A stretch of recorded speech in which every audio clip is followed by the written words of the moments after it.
Hello everyone and welcome to Sandeep Sir's Amazing Biology. Let's discuss the packaging of DNA inside the eukaryotic nucleus. Eukaryotes are the most evolved organisms on the earth. Eukaryotic cell contain well-developed nucleus and other membrane-bound cell organelles. A nucleus which contains nuclear membrane, nucleoplasm, a small nucleolus, and most importantly DNA, which is present in the form of either chromatin or in the form of chromosomes. In case of human beings, there is a different structure. That means length of the DNA is 2.2 meters while the diameter of the nucleus is only 10 raised to minus 6 meters. That means the length of the DNA is 22 lakh times longer than the diameter of the nucleus. Then the question is that how such a long DNA get fitted into such small nucleus. So it is the point of discussion. So let's discuss how the DNA is going to pack inside the eukaryotic or human cell nucleus. So here DNA is packed by using histone and non-histone proteins. Korenberg states that during packaging of DNA, histone and non-histone proteins are used for formation of chromosomes in 1974. Histone proteins which are rich in lysine and arginine amino acids. These proteins and DNA primarily forms a compact structure which is called as nucleosome. I have made a separate video on structure of nucleosome. You can check it in description or you will find it on Sandeep Sir's Amazing Biology YouTube channel. So here histone octamer, 2 coils of DNA and a H1 protein collectively forms a nucleosome. Now these nucleosomes get connected or linked by the linker DNA to form nucleosome fiber. It appears like a beads on string like structure, like in a necklace. Okay, it is 10 nanometers in diameter. Now this beads on string like structure again get coiled. 6 nucleosomes come together. They form a coil which appears like an old telephone wire. You can see the photograph of an old telephone which shows a spring-like or spiral structure. Now here it is the telephone wire-like structure and it is called as solenoid fiber. It contains thickness of 30 nanometers. Now this solenoid fiber again recoils and form a 60 nanometer thick chromatin fiber. Now this chromatin is present into a normal cell. Always remember that a normal cell contains chromatin into its nucleus. Chromosomes are only produced at the end of prophase and they will again get converted to chromatin at the end of the anaphase. That means chromosomes are present only during metaphase and anaphase. The size of the chromosome is smallest in anaphase while the chromosomes are well distinguished and can be counted during metaphase. Like this, after final recoiling, DNA and histone protein collectively forms a chromosome which is 100 to 130 nanometers thick. Higher level of packaging also requires non-histone proteins. So, like this, we have completed the packaging of DNA in eukaryotes. If you understood the point, please answer these simple questions in comment box. Sandeep सरांच्या amazing biology मध्ये पुन्हा एक वेळा तुमच्या सगळ्यांचं खूप खूप स्वागत आहे. आज आपल्याला बघायचं आहे packaging of DNA in case of यूकॅरियोट्स.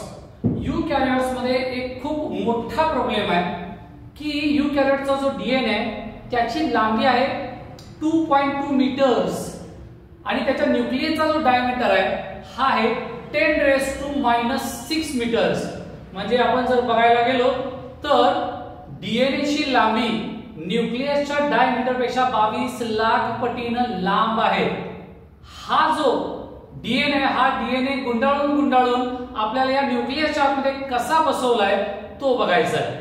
आपल्याला माहित आहे की युकॅरियोटिक सेल मध्ये खूप चांगल्या पद्धतीने विकसित झालेला न्यूक्लियस असलेला आपल्याला दिसून येईल की ज्याच्यामध्ये न्यूक्लियर मेम्ब्रेन आहे, त्याच्या आतमध्ये जे द्रव आहे तो न्यूक्लियोप्लाझम आहे, छोटासा न्यूक्लिओलस पण आहे आणि डीएनए क्रोमॅटिनच्या किंवा क्रोमोझोमच्या फॉर्म मध्ये असलेला आपल्याला दिसून येईल. तर हा डीएनए कशा पद्धतीने त्याच्यामध्ये बसवलाय हे आज आपल्याला बघायचं आहे. क्रोमोझोम्स बेसिकली दोन गोष्टींपासून बनलेले असतात, एक म्हणजे डीएनए आणि हिस्टोन प्रोटीन्स. कोरेनबर्ग नावाचा शास्त्रज्ञ आहे, यानं 1974 ला सांगितलंय की क्रोमोझोम्स मध्ये डीएनए, हिस्टोन प्रोटीन आणि नॉन हिस्टोन प्रोटीन या तीन गोष्टी असलेले आपल्याला दिसून येतील.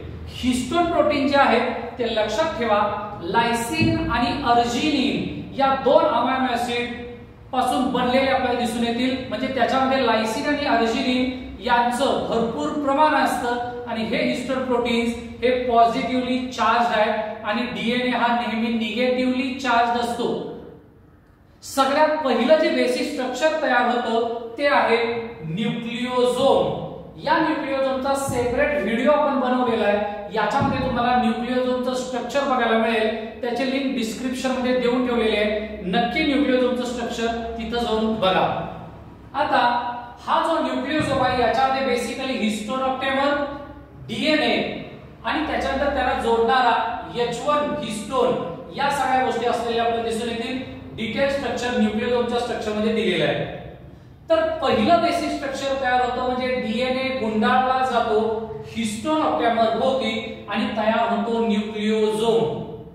हे सगळे न्यूक्लिओझोम एकमेकाला जोडले जातात आणि तयार होतो न्यूक्लिओझोम फायबर. इथे तुम्ही बघू शकताय हे जे गोल गोल स्ट्रक्चर काढले हे सगळे न्यूक्लिओझोम आहे.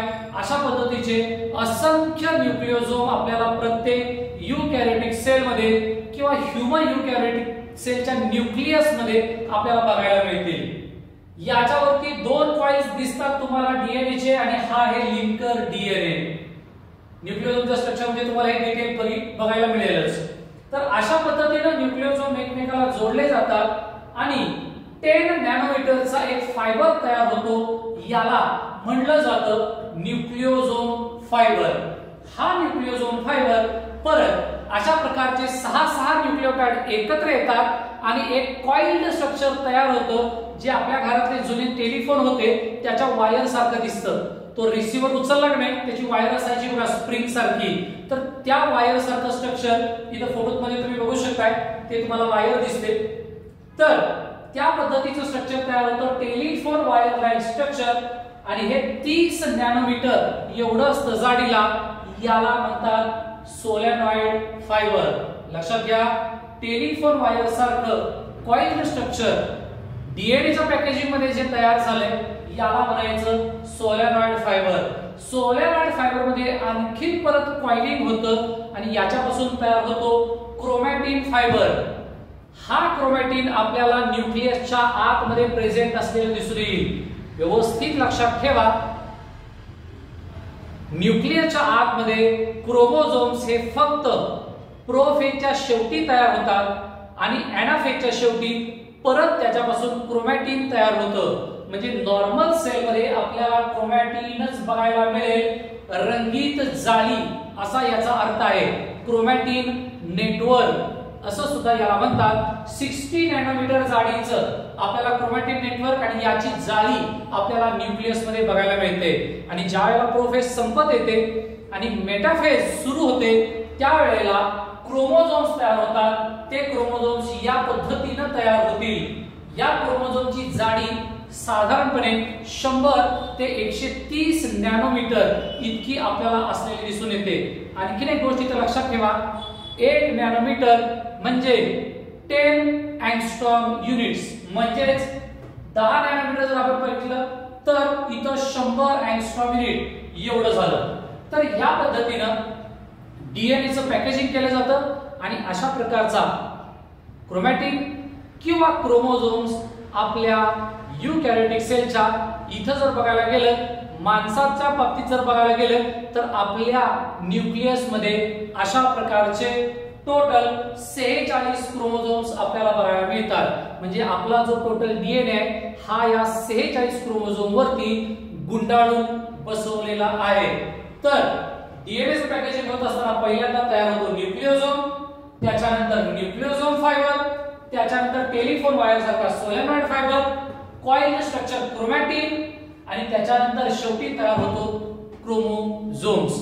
या पद्धतीनं आज आपण बघितलेलं आहे packaging of DNA in case of eukaryotes. Video जर व्यवस्थित बघितला असेल तर काही सिंपल क्वेश्चन्स आहेत तुमच्या स्क्रीनवरती आता डिस्प्ले होतात, यांची उत्तर कमेंट बॉक्स मध्ये नक्की द्या, मी नक्की त्यांना रिप्लाय करेन. थँक्यू.